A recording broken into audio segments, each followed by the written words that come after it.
ছোটোবেলায় একটা সিনেমা দেখছিলাম রুজি ম্যামের আর সালমান শাহ বউ নিয়ে আসছে, নতুন বউ তো রান্না করবে, বলে যে আপা ভাত রান্না করার আগে পানি দেবো না চাল দেবো। এরকম আমার অবস্থা হয়ে গেছে, গ্যাস না থাকার কারণে আগে ভাত রান্না করবো না তরকারি রান্না করব, কিছুই বুঝতেছি না। এগুলো খুব কিউট তাই না? মাশাল্লাহ মাশাল্লাহ, আল্লাহ সৃষ্টি যে কত সুন্দর, আল্লাহ না জানি আরও কত সুন্দর, মাশাল্লাহ।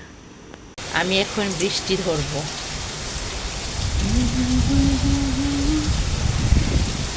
ঠান্ডা বৃষ্টির পানি।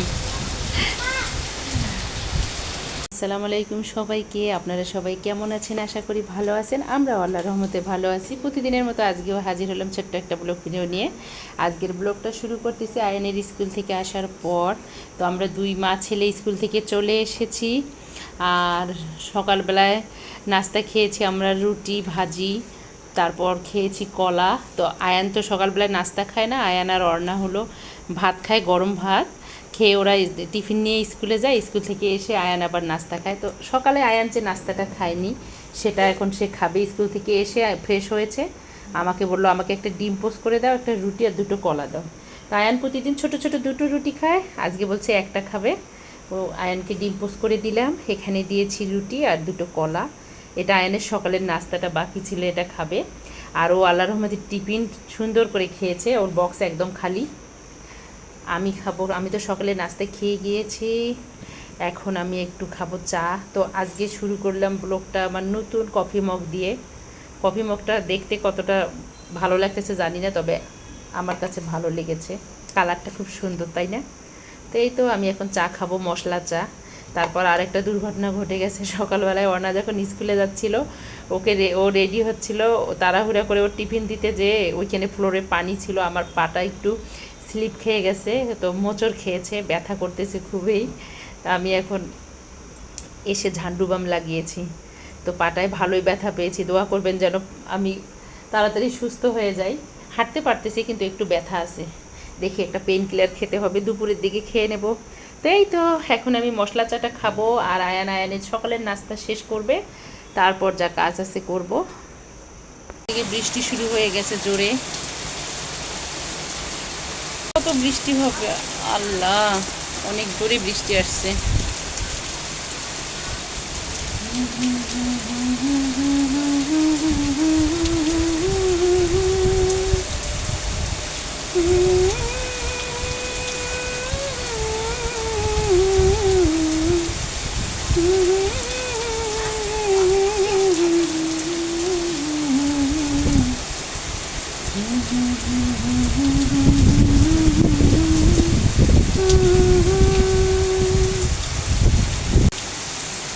এত পরিমাণ বৃষ্টি হচ্ছে যা বলার মতো না।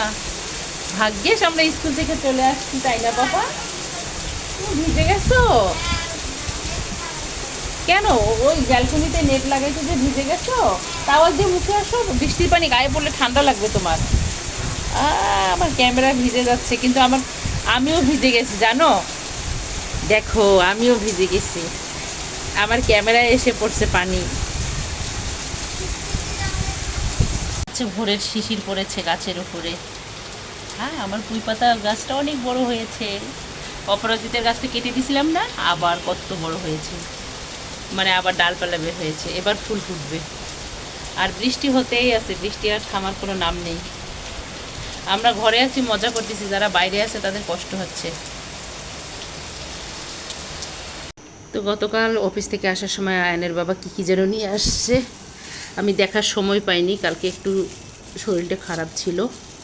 নিয়ে আসছে আম, আবার আম নিয়ে আসছে, অনেকগুলো আম আনছে, পেকে গেছে সব আম, এক দুটো কাঁচা। কাঁচাটা যদি সরিষার তেল দিয়ে মাখা খাওয়া যেত দারুণ লাগতো তাই না? কিন্তু খাবো না, কারণ ওর বাবা আমার জন্য আনারস নিয়ে আসছে, আমি আনারস খাবো। এই যে আম, এটা কি আম আয়ান? শিক্ষিত আম আয়ানের, এটা বাড়ি ফোর। এই যে আয়ান মনে রাখছে, আমার মনে থাকে না। বাড়ি ফোর, আয়ানের শিক্ষিত আম, আয়ান ফোর, এটার নাম বাড়ি ফোর, এর জন্য আয়ান শিক্ষিত আম বলে এটাকে। তা আম নিয়ে আসছে, এখানে কয় কেজি যেন, 7 কেজি না 8 কেজি, 120 টাকা না 130 টাকা করে কেজি নিয়েছে বললো। আর এখানে কি আনছে, বাজার তো আছে, আবার কি নিয়ে আসছে, ও ধনিয়া পাতাটা আমার ছিল না, গতকালকে মাছ রান্না করছি আমি, ধনিয়া পাতা ছিল না, ধনিয়া পাতাটা দিলে দারুণ লাগে খেতে। ধনিয়া পাতা নিয়ে আসছে, তারপর নিয়ে আসছে টমেটো। বাহ, এই তো সুন্দর টসটসে টমেটো পেয়েছে, লাল টসটসে টমেটো। এটা দিলে না তরকারি কালারটা সুন্দর হয়, দেখতেও ভালো লাগে। আর একটা হলুদ টাইপের আছে শক্ত, ওই টমেটোটা ভালো লাগে না। এখানে কি আরও এখানে, ও আচ্ছা, এখানে মনে হয় জালি বের করি। তো জালি নিয়ে আসছে দুটো জালি নিয়ে আসছে। তো জালি চিংড়ি মাছ দিয়ে বা ইলিশ মাছ দিয়ে খেতে দারুণ লাগে। আজকে আমরা স্কুলে ভাবিদের সহ আলোচনা করতেছিলাম। তো ইলিশ মাছ দিয়ে এই কারণে জালিটা রান্না করব না, কারণ ওর বাবা কচুরলতি নিয়ে আসছে পরশু দিন, ওটা আমি এখনও রান্নাই করি নাই। কচুরলতিটা চিংড়ি দিয়ে রান্না করব। অফিসে যাওয়ার সময় আমাকে বলে গেছে আজকে যেন চিংড়ি কচুরলতি করি, মানে লতি চিংড়ি যেটাকে বলে ওটা করি। আর বলছে যে জালি কেটে মসুরের ডাল দিয়ে খুব সুন্দর করে মাখো মাখো করে রান্না করতে বলছে ওর বাবা, টমেটো দিয়ে সাথে। তো এই তো আজকে বেঁচে গেছি অল্পর উপরে বাজার। না, আমি তো মনে করছি অনেক কিছু আনছে, তবে আম আনছে। আমটা আমার ঘরে বাচ্চারা খুবই পছন্দ করে, ওর বাবারও খুবই পছন্দ, আমারও পছন্দ। তবে গতকালকে ওদেরকে কেটে দিয়েছি, আমি খাইনি। তো এই তো এগুলো বাজারগুলো এখন কাটবো, মানে সবজি কাটবো রান্নার জন্য। আর আমগুলো রেখে দেবো ঝুড়িতে করে, দিয়ে আমি রান্নার কাজে চলে যাব। এই তো আয়ান বলতেছে এখন আম খাবে, ওর আম খেতে ইচ্ছা করতেছে, আম পাগল আয়ান। তো আম কেটে নিলাম, আমি দিয়েছি লবণ আর দিয়েছি মরিচের গুঁড়ো অল্প একটু। আয়ানকে আমি আলাদাভাবে প্লেটে দিয়ে দিয়েছি, কারণ ও মরিচের গুঁড়োটা খেলে ঝাল লাগবে, সহ্য করতে পারবে না। আর এখানে এই যে আনারস নিয়ে আসছে ওর বাবা, আমি আপাতত একটা কেটেছি, কারণ ওরা কেউ খাবে না বলতেছে, আমি খাবো। তো কাসুন্দিটা আমি খাবো না, আমি মরিচের গুঁড়া আর লবণ দিয়েছি, এটা দিয়েই খাবো, ভাল লাগবে খেতে, খুব মিষ্টি আনারসটা। এই তো এখন আমি আনারস এখন আমরা খাবো, খেয়ে তারপর রান্নার কাজে চলে যাব। এর মধ্যে খালা আসবে, খালা এসে খালার কাজ শুরু করে দেবে। তো আমটা খুবই মিষ্টি। আমার আনারস খাওয়া শেষ, এখন আমি রান্না বসাবো, টুকিটাকি যা কাজ ছিল করে নিলাম। তো এখানে একটা মস্ত বড় জালি নিয়েছি, মস্ত বড় না, ছোট্ট একটা বেবি জালি, এটাকে আমি রান্না করব মসুরের ডাল দিয়ে। তো জালিটাকে আমি এখন ভালো করে আগে ধুয়ে নেব, তারপর ছোলকা ছাড়িয়ে কেটে নেব, নিয়ে মসুরের ডাল দিয়ে রান্না করব। আর ভাত বসিয়ে দিয়েছি অফ ক্যামেরায়, ভাত হচ্ছে, গ্যাস নেই, ইলেকট্রিক চুলায় রান্না করতেছি। অফ ক্যামেরায় মসুর ডালটা ধুয়ে এখানে বসিয়ে দিয়েছি, এখানে জালিটা ছোট ছোট পিস করে নিয়েছি। আর আমি এখন বসিয়ে দেব। তো লবণ দিয়ে দেবো স্বাদ মতো, একবারে সব কিছু দিয়ে মেখে বসিয়ে দেব, পরে বাগার দেব। একটু দিয়ে দেব লাল মরিচের গুঁড়াটা, এটা ওর বাবার ভীষণ পছন্দ, আমারও খুবই পছন্দ। তো অর্ণা আজকে স্কুলে যায়নি, সকালবেলা ড্রাইভার ফোন দিয়েছে 6টার দিকে, দিয়ে বলে যে আপু গতকাল রাত থেকে লাইনে দাঁড়ায় আছি, কিন্তু গ্যাস পাইনি। তো গ্যাস না পেলে গাড়ি নিয়ে কিভাবে আসবে, বলছে যে নিয়ে যাওয়ার জন্য। আর বৃষ্টি ছিল, আমি আবার আয়নকে নিয়ে ওই মুহূর্তে স্কুলে যাচ্ছিলাম, এই জন্য আর অর্ণা আজকে স্কুলে যায়নি, অর্ণাও বাসায় আছে। তো গ্যাস না থাকার কারণে ঘরের রান্না বান্না, স্কুল, অফিস, কোচিং, মানে কি বলবো, সব দিকে থমকে গেছে একদম। কবে যে এইখান থেকে উদ্ধার হব আল্লাহ ছাড়া কেউ জানে না। হয়ে গেছে, আমি আর কিছু দেবো না, কাঁচামরিচ দেবো কয়েকটা, দিয়ে এখন এটা কষিয়ে সেদ্ধ করে নেব, নিয়ে পানি দেব, তারপর বাগার দেব। এখন তেলটা দিয়ে দেব, আর বাগার দেওয়ার সময় পেঁয়াজটা বাগার দিয়ে নেব। এই তো হয়ে গেছে, এখন এটাকে ভালো করে নেড়ে পরিমাণ মতো পানি দেব। বেঁচে থাকতে গেলে কত কি করতে হয়, ঘুম থেকে ওঠো শুধু রান্না, রাতে ঘুমানোর সময় স্বপ্ন দেখো কালকে কি রান্না করব। গৃহিণীরা মনে হয় গ্যাস না থাকাতে মানসিক রোগে ভুগতেছে সবাই, এরকম অবস্থা হয়ে গেছে, বিশেষ করে যারা ঢাকা শহরে আছে। ডাল আর জালিটা ওদিকে হচ্ছে, আমি এদিকে কচুরলতি নিয়েছি, কচুরলতি এখন আমি বেছে নেব সুন্দর করে, তারপর চিংড়ি লতি রান্না করব। আজকের লতিগুলো একটু মোটা আছে, তো এটা দেশিটা না মনে হচ্ছে। তাই তো এখন লতিগুলো কেটে নেব, নিয়ে রান্না বসিয়ে দেব চিংড়ি লতির। এই তো হয়ে গেছে আল্লাহর রহমতে, মসুরের ডাল আর জালিটা খুব সুন্দরভাবে হয়েছে। আমি অফ ক্যামেরায় এটায় টমেটো দিয়েছি, এই যে টমেটোগুলো গলে গেছে। আর আমি এখন এটাকে বাগার দিয়ে নেব। এখন বসানো শেষ, এখানে আদা বাটা, রসুন বাটা, পেঁয়াজ কুচি দিয়েছি। এখন আমি লতি চিংড়িটা রান্না করে নেব।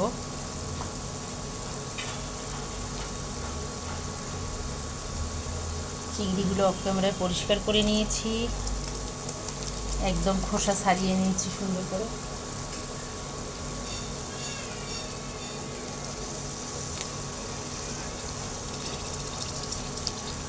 এই তো চিংড়িটা কষিয়ে নিয়ে লতিগুলো দিয়ে দেব। অনেক দেরি হয়ে গেছে, অনেক ইলেকট্রিক চুলায় না রান্না সহজে হতে চায় না। তার মধ্যে আচ্ছা, আর একটা কথা বলি, কী বিপদ ঘটছে। ডাল ডাল আর জালিটা হয়ে গেছে, তারপর আমি লতি কেটে নিয়ে চিংড়ি পরিষ্কার নিয়েছি, বসাবো। ওই মুহূর্তে কারেন্ট চলে গেছে। কারেন্ট 35 মিনিট পর আসলো। তো যেদিকে দেরি হয় সব দিক দিয়ে দেরি হয় আর কি। মনে হচ্ছে চুড়োই ভাতি খেলতেছি ছোটোবেলার, এরকম অবস্থা। চিংড়িটা কষিয়ে নিয়েছি, আমি এ পর্যায়ে দিয়ে দেবো কচির লতিগুলো। লতি চিংড়ি কষানো শেষ। আমি এখন হালকা একটু হাফ কাপ পরিমাণ পানি দেব, কারণ লতি থেকে পানি বের হবে। আর ইলেকট্রিক চুলায় বেশি পানি দিলে সহজে পানিটা টানে না। এই তো হয়ে গেছে, আমি এখন ঢাকনা দিয়ে দেব। এই তো কচুর লতি আর চিংড়ি হয়ে গেছে, আমি এখন নামিয়ে নেব। আর গরুর ফ্যাপসা ভিজিয়েছিলাম, ওটা পরিষ্কার করে নিয়েছি। ওটা আমি হলুদ আর লবণ দিয়ে 15 মিনিটের মতো একটু সেদ্ধ করে নেব, ময়লাগুলো যেন পরিষ্কার হয়। তারপর ভুনা করব। গেছে এখানে অফ ক্যামেরায় মশলাটা কষিয়ে নিয়েছি। আদা বাটা, রসুন বাটা, পেঁয়াজ কুচি, লবণ, হলুদ, মরিচের গুঁড়া, তারপর হলো একটু গোলমরিচের গুঁড়া দিয়েছি, ধনিয়ার গুঁড়া দিয়েছি। আর এখন দিয়ে দিচ্ছি এই যে ফ্যাপসাগুলো। তো ফ্যাপসাগুলো প্রথমে আমি লবণ হলুদ দিয়ে 15 মিনিটের মতো সেদ্ধ করে নিয়েছি, তাহলে কালো ভাবটা চলে যাবে আর ময়লা যত আছে ময়লাগুলো পরিষ্কার হয়ে যাবে। তো ভালো করে একদম পরিষ্কার করে নিয়েছি। ফ্যাপসাটা কষানো শেষ, তেলটা উপরে উঠে আসছে। আমি এখন পানি দিয়ে দেবো পরিমাণ মতো। তো ফ্যাপসাটায় গন্ধ করে, অনেকেই খেতে চায় না। যদি 15 মিনিটের মতো একটু লবণ হলুদ দিয়ে সেদ্ধ করে নেওয়া যায়, তাহলে গন্ধ ভাবটা থাকে না আর সুন্দরভাবে পরিষ্কার হয়। আর ফ্যাপসাটায় একটু মশলা অন্য অন্য তরকারির তুলনায় বেশি দেওয়া লাগে, তেল মশলা। এই তো হয়ে গেছে কষানো, আমি এখন পানি দিয়ে দেব। এটা হয়ে গেলে বাচ্চাদেরকে খেতে দেব। এই তো গরুর ফ্যাপসা ভুনাটা হয়ে গেছে, আমি এখন নামিয়ে নেব আর খাবার দিয়ে দেব টেবিলে। দেরি হয়ে গেছে অনেক। অবশেষে রান্না কমপ্লিট হয়ে গেছে প্রতিদিনের মতো। এখন খাবো, রিজিকে যদি আল্লাহ রাখে। এখানে সাদা ভাত, আর এখানে এই যে ফ্যাপসাটা, গরুর ফ্যাপসাটা ভুনা করে নিয়েছি। মজা হয়েছে খেতে, দারুণ হয়েছে। তো আমার বোন ভিডিও কল দিয়েছিল, আমার বোনের সঙ্গে কথা বলতে গেছি, এদিকে একটু ঝোলটা টেনে নিয়েছে, মাখো মাখো হয়েছে। এটা খেতে দারুণ লাগবে। এখানে ওর বাবার জন্য লতি চিংড়ি রান্না করেছি, লতি চিংড়িটা দারুণ হয়েছে খেতে। আর এখানে ধনিয়া পাতা, কাঁচামরিচ, পেঁয়াজ, সরিষার তেল, টমেটো, শসা সালাদ করে নিয়েছি।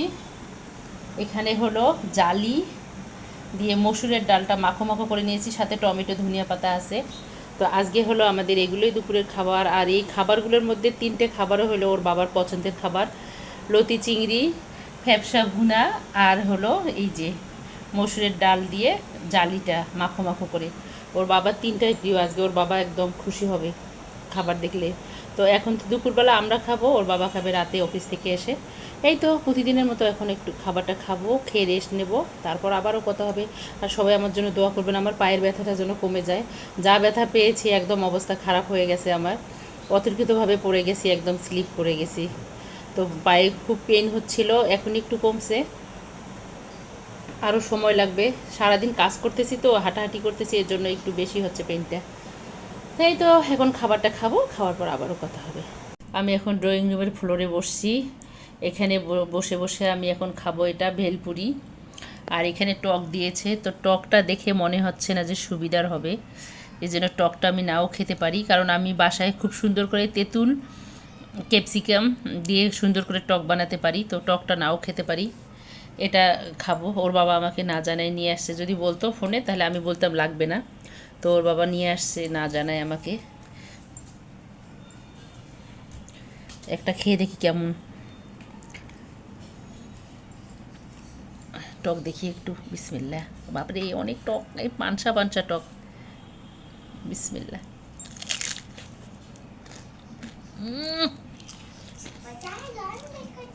প্রচুর পরিমাণ লেবু দিয়েছে, লেবু আর তেঁতুলের টক, এত খাওয়া যাবে না ওটা। আমার প্রেশার লো, আরও লো হয়ে যাবে শেষে। আমি এমনি খাবো একটু, খেয়ে বাকিগুলো ওদেরকে দিয়ে দেবো, ওরা খাবে।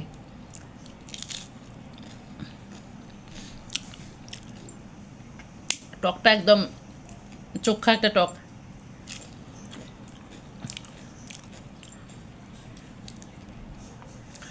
এই তো ভেলপুরি খেতে খেতে আজকের ভিডিওটা শেষ করব। আমার এই ছোট্ট ভিডিওটা দেখতে যদি কোনো বন্ধুর কাছে ভালো লেগে থাকে প্লিজ আমার চ্যানেলটাকে সাবস্ক্রাইব করবেন, অনার্স মমের সঙ্গে থাকবেন, লাইক কমেন্ট শেয়ার করবেন। আর এই ভেলপুরি বা পানিপুরি এটা কার পছন্দ অবশ্যই কমেন্টে জানাবেন। তবে আমি এগুলো বাইরের জিনিস বেশি পছন্দ করি না। আমার যখন ঠান্ডা লাগে বা জ্বর আসে তখন একটু খেতে ইচ্ছা করে। তো আজকের ভিডিওটা এখানেই শেষ করব। সবাই ভালো থাকবেন, সুস্থ থাকবেন, এই দোয়া করে আমাদের জন্য দোয়া করবেন, আমরা যেন ভালো থাকি, সুস্থ থাকি। আজকে এ পর্যন্ত। আল্লাহ হাফেজ, আসসালামু আলাইকুম।